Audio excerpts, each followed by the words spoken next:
Yo, magandang araw guys. Nandito tayo ngayon sa isang client namin sa may Laguna Technopark. So nagagawa tayo dito ng roofing lang yan ng guardhouse. So maliit na project lang to, halos isang araw lang to gagawin. So installan natin ng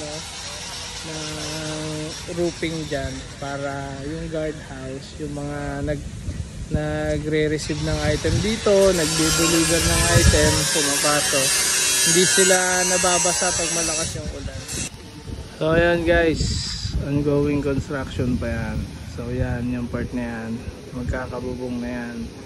So ginagawa pa yung bracket ng poste, saka yung bracket ng bubong. Tapos saka pipintahan niya ng primer pagka na full weld na, nalinisan na. Tapos i-installan ng bubong mamaya. Nandito kami ngayon sa Laguna.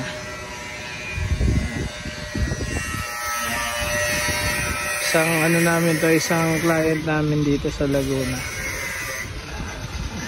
Kami ay yung gumagawa ngayon ay 4, tapos may safety officer tayong isa.